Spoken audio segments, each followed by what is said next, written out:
This is the first time in like a month I done sat down and got some stuff off my chest. But I want to start with the. Oh my God, I'm surprised. I want to start with my issues with ESPN and I can't remember what started this, but over the last couple years, uh, let me backtrack. All my life, I have been watching ESPN and Sports Center, every form of ESPN. I've missed out on watching cartoons just to watch ESPN. I just left it on all day. I would come home from school. First thing I would do was turn on ESPN, just to know what was going on in the sports world. This is why this video is very, very important and dear to my heart. Um, so I want to start with. I don't even know where to start. This is just all over the place. I have issues with everything about ESPN right now, and it mainly focuses on the daytime talk shows, aka Get Up and First Take. Um, those are my two biggest issues, and these guys are literally the same people that are on these shows are scattered throughout the rest of the ESPN broadcast. So, let me. I got my notes. So if you see me looking at my screen, I'm reading my notes. And I have handwritten notes too. So that's gonna come in a second. But the first thing first is Stephen A. Smith and what he's done with First Take is not what it once was when he had Skip Bayless at his side. At least, like with that, it was just Skip Bayless giving bad takes. But it was a very, I guess healthy back and forth between two people who had very different opinions. There wasn't really any homership. Like, yeah, Skip Bayless was a Vandy and a Cowboys fan, and he would always pull for the Cowboys, as the Cowboys fans are.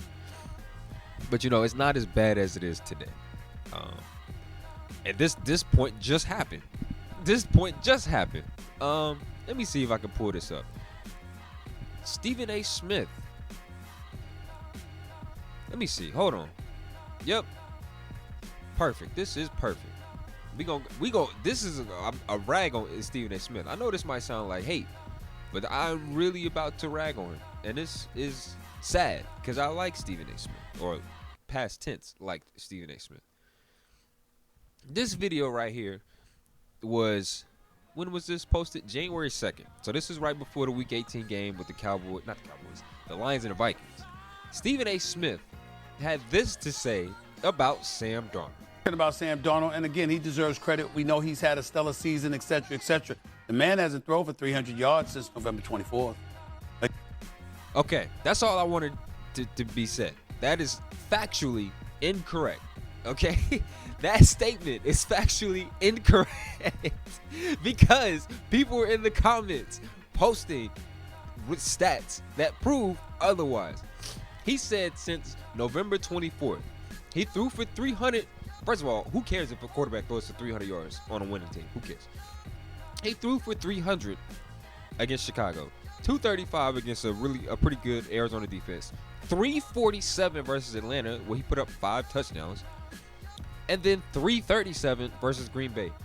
Where in the hell are you getting these stats from? Excuse my language, but where are you getting these stats from? I know Google is free for everybody. Google is free for everybody. So if you have a question or you don't know, use Google. Okay. Next. This is more like, I know a lot of people don't care about it. This is near and dear to my heart. The lack of coverage from the WNBA and women's college basketball. And the discussion that was had between Monica McNutt and Stephen A. Smith earlier this year. Where she was like, okay, so why don't you use your platform to put people on the women's basketball? And Stephen A. Smith was stuck. I'm like, yeah, why don't you use your platform to talk about women's college basketball and the WNBA to put them on? It can't be the only time we talk about the WNBA is Angel Reese and Caitlin Clark. There are amazing women's basketball players across the country. In college basketball, they balling right now. Juju, Paige, Kiki Rice, those Lauren Betts. I can go on and on and on. The only time we cover women's basketball It's when it's Caitlin Clark and Angel Reese. You're not putting people on the game. And then the only time you did cover those two athletes, it was controversy. It was never about the game and how they played. It was about this person versus this person. Why don't people like this person? It was never about the game. And I think that's my biggest gripe with ESPN now. The game has become less about, not the game. These shows have become less and less about the actual games themselves and more about these random stories that no one is asking about. Like, maybe people on Twitter talk about that. But you gotta remember, Twitter and the internet is a very small place. So I don't understand why this show is so hell-bent on following topics that are only really covered on Twitter by a couple thousand people. It's not helping television, at least sports television. And then they don't even cover baseball. The only time they cover baseball is when it's the Yankees. That's because Stephen A. is a Yankees fan. Or when it's the playoffs. So throughout the season, we barely hear anything. Maybe Jeff Passan will show up once every 6 months. And we don't hear Jack. Maybe, like, he probably came up, they were talking about Juan Soto. It wasn't because Juan Soto was a great player. It was only because he was leaving the Yankees. That was the only reason why the discussion was had. I don't even know if they had it. So,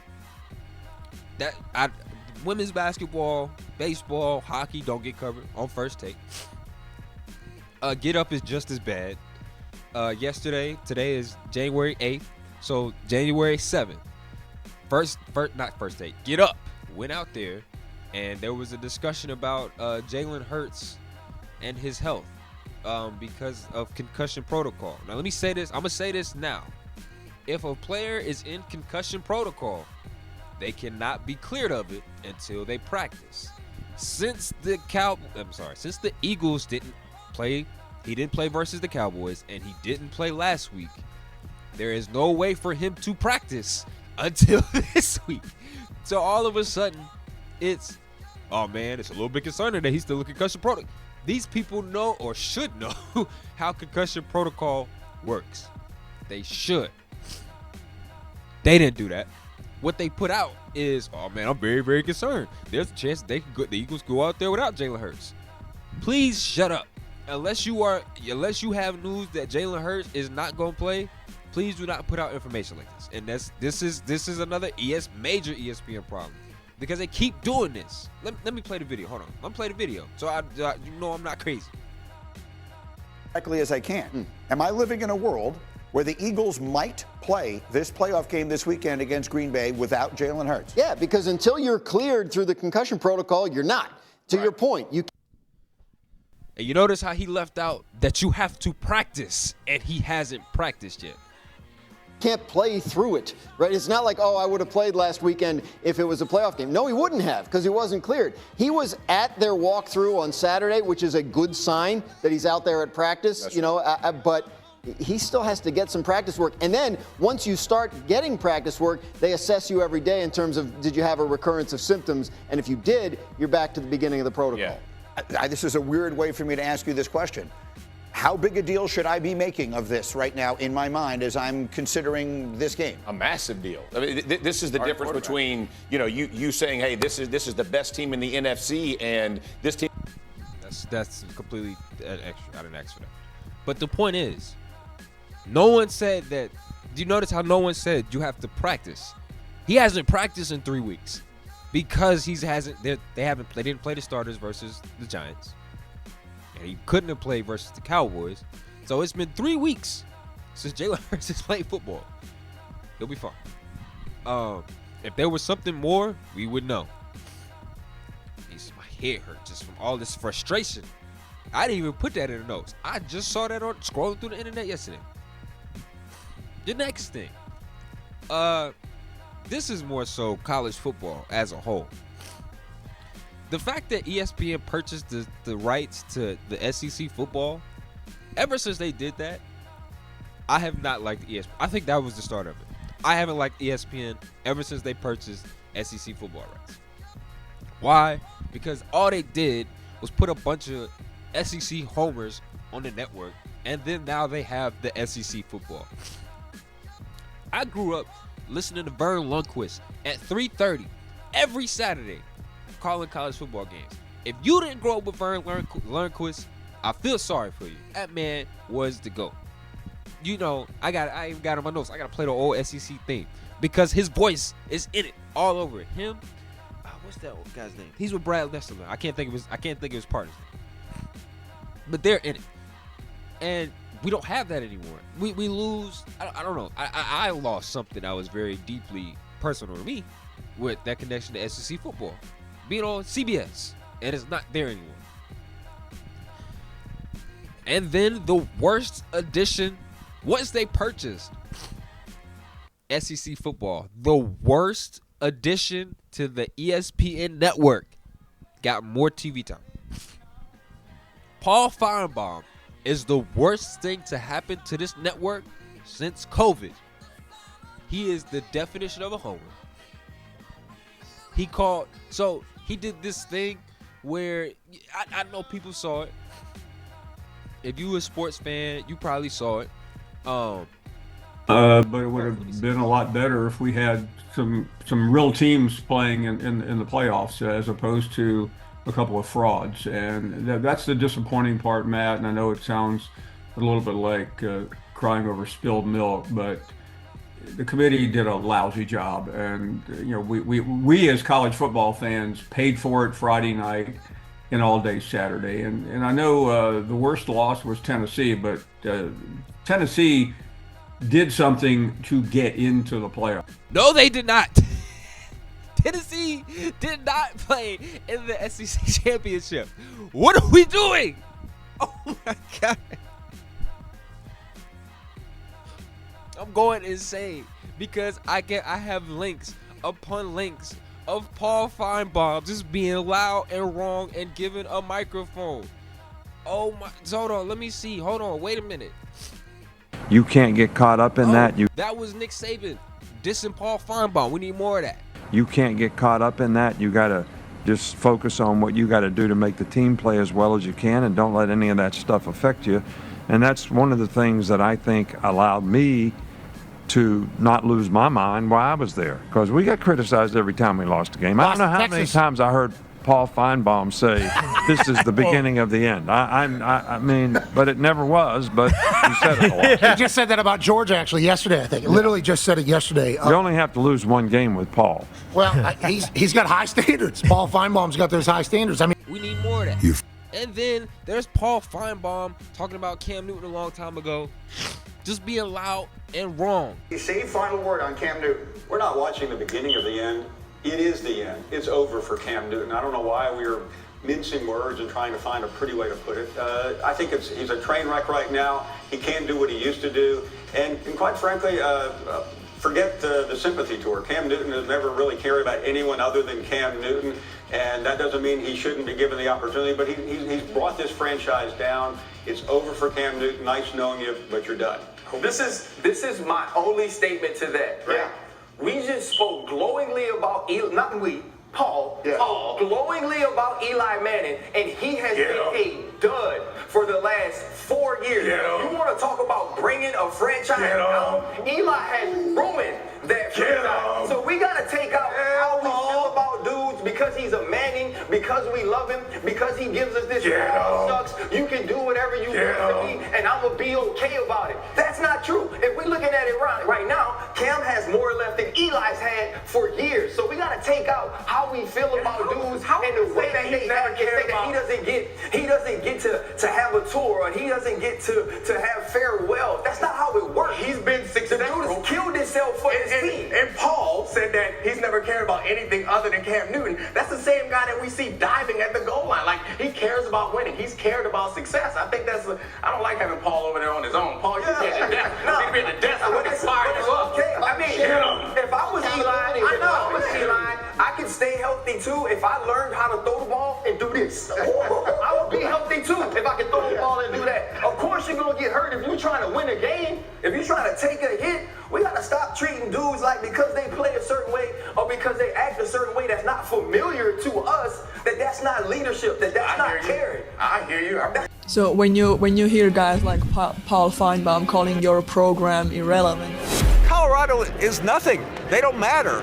They're irrelevant in the big picture of college football. You talking about us? How can we be irrelevant and you talking about me? Yeah. Like every time I turn around, somebody's sending me a quote that you talking about. He's a fan. How? well, the thing about a fan, you got to understand, a fan only blows when you're hot. Ooh. So we must be hot. So what does he have to do to stay and keep up with this change? Oh, I got to go find that big bad wolf and talk about it. Yeah. So now I keep my relevancy. And I'm like, cool, but I'm not going to help you. I'm not going to add to you. I'm not going to respond. Because that's what you want. Mm-hmm. Yeah, you just want me to respond. I don't do that. I'm not going to help you come up.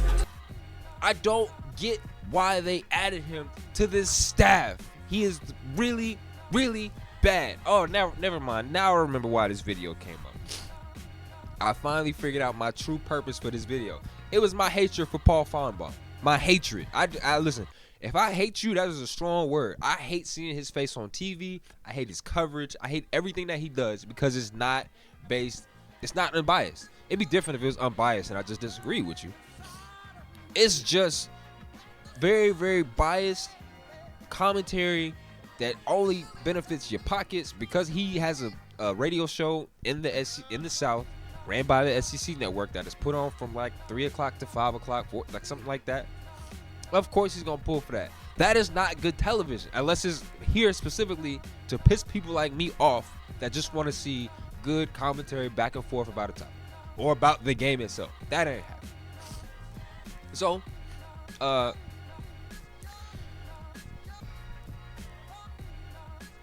then there's the college football coverage, like I just mentioned. Like the video that I just played where Paul was saying, hey, this team did this, Tennessee did this, even though Tennessee had more losses than Clemson, Indiana, and SMU. I'm going to assume, because this is Paul Finebaum, he wanted Ole Miss and Alabama in the college football playoff. And the fact that you can diss another team because your teams that you wanted in there didn't get in there, and there's no repercussions for that, no repercussions for how you speak on these teams, is horrible. You're supposed to be a college football analyst, which is unbiased. Let me explain something to you, because this college football thing is a whole nother video. I'm gonna say this now, I'm gonna say it again. What point did we get to in sports where your record doesn't matter? When did that happen? Why all of a sudden is it, well, they did more than... No, ain't nobody trying to hear that. You lose, you out. The Bengals, oh man, the Bengals had a bunch of interesting wins. They played a couple teams close. They should be in the play. Don't nobody say that. The Broncos have a better record than the Bengals, and they handled business when they needed to, and they're in the playoffs. It's not hard. This SEC homer nonsense gotta stop.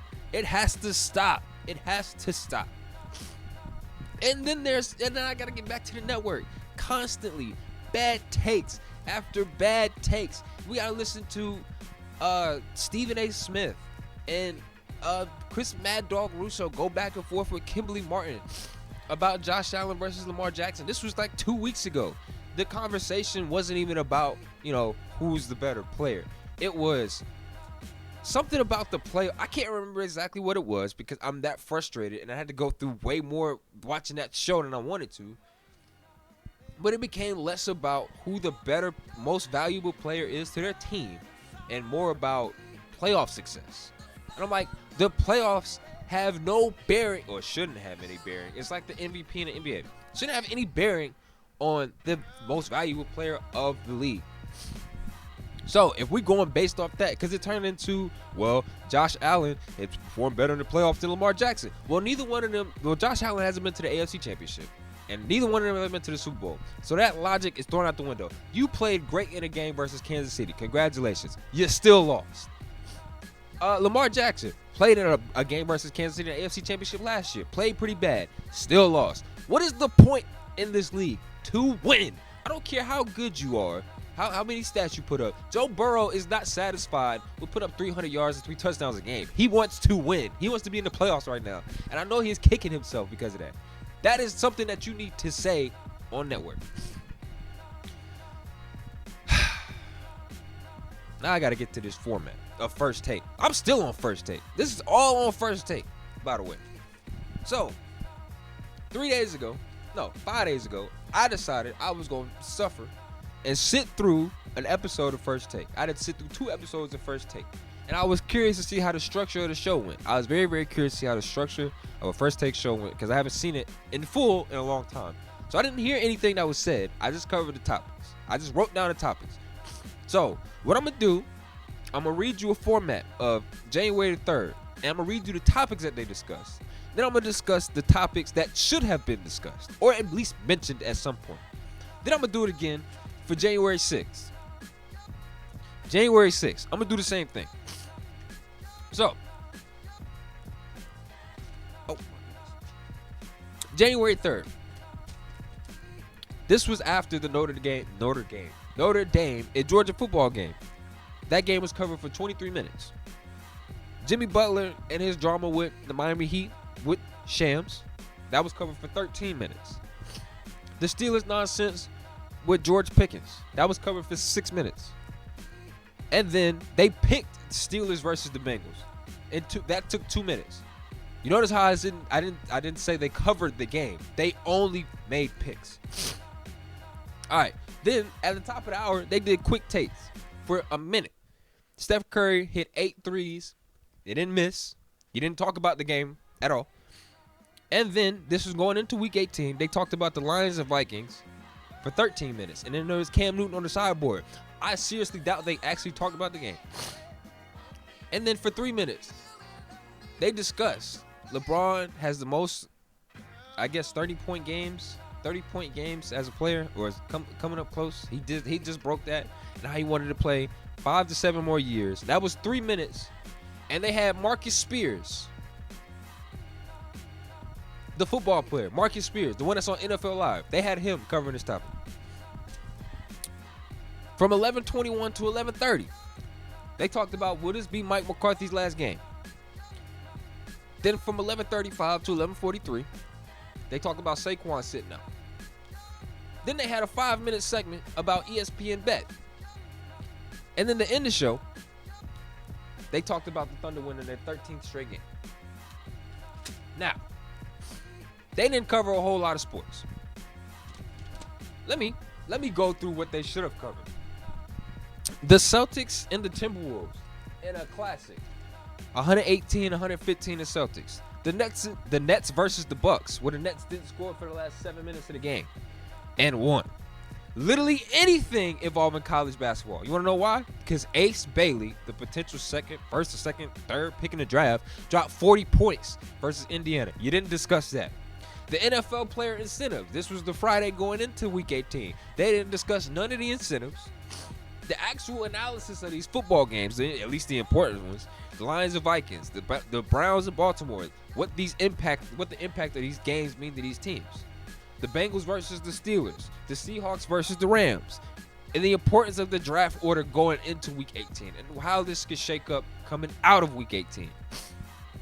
Ime Udoka and Cam Whitmore, how their discussion had fell apart, how Cam Whitmore wants more playing time, and Ime Udoka told the truth, or told how he really felt on a radio station. He told, that's not important what he said. That should have been covered.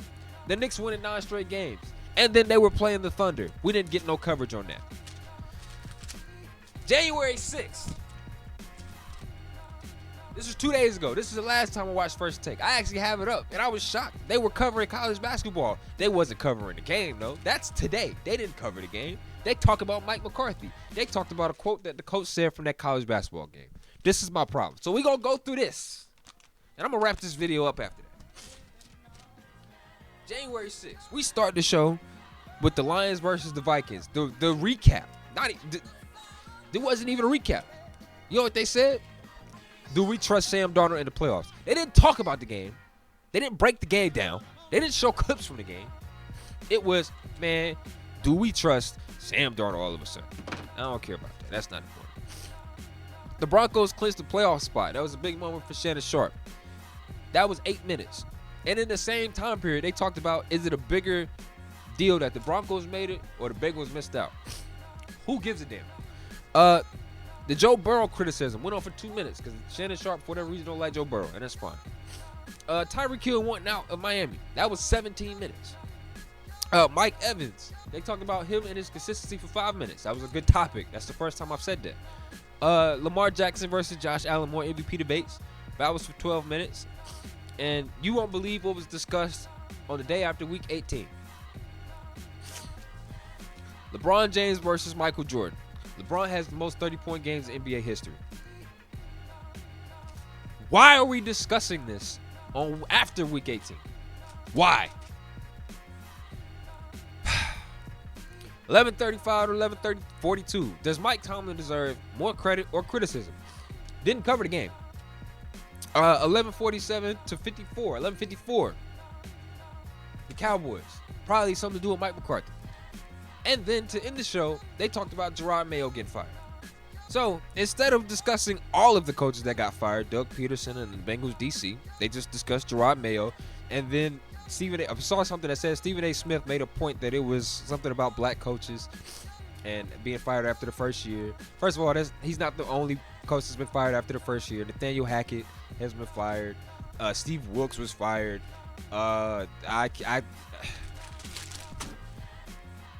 Players incentive, didn't talk about that.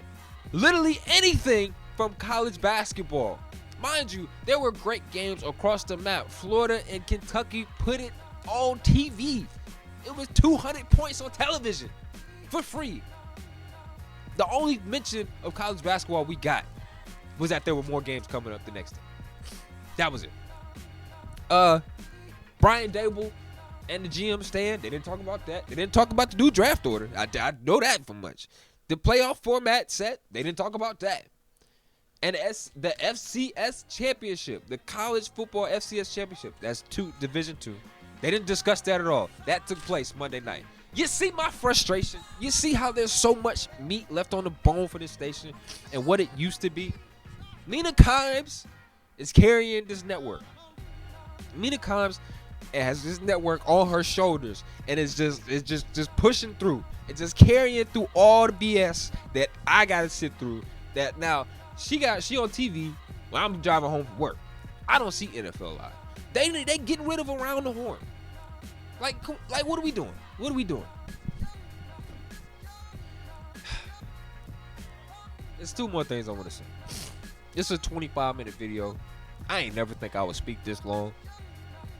I haven't spoke this long on a microphone since one of my very first YouTube videos that wasn't gaming. But I miss Stan Verrett, Neil Everett, Kenny May, Stuart Scott, who's the other side of the pillow. I miss those guys. Those guys were around in my childhood. Every time I turned on ESPN, those were the guys I looked for. John Bucci Gross, those guys. Bucci Mane, you know what I'm saying? And there's not enough Scott Van Pelt. There's not enough of that. I want more Scott Van Pelt and less Paul Finebaum. Less First Take. Stuff like that. Now, if you like me, you spend more time watching older broadcasts. There's this YouTube channel. This YouTube channel is excellent. This shows, so the title of the video is 2007 College Basketball Highlights from February 10th to 12th. You know what it does? It just shows the highlights. Harrington, Ahmad Rashad, and Phil Knight spectating. Late second half, Wildcats up 4. Chase Budinger buries the 3. Career high. So, it just shows me the highlights of these games that I probably saw growing up, that I don't remember. Or moments, and mind you, this isn't just college basketball. This is football, this is baseball, this is basketball, this is everything that you can imagine. Top 10 plays from ESPN. Like, I'm telling you, this page right here is amazing. I spend more time watching this than I do ESPN current. That's sad. That is sad. That a broadcast from, what was that video? From 18 years ago is more valuable to me today in 2025 than it is than what it is on television today. I've been speaking for 26 minutes. I need to blow my nose. But I'm tired of this. Look, this is frustrating. This is very, very frustrating from a sports fan. Fox Sports ain't no better. And I don't even want to get into what they got going on because they weird over there. That is something that's completely separate. I'm not touching that topic. I'm leaving that alone. But this, that's it.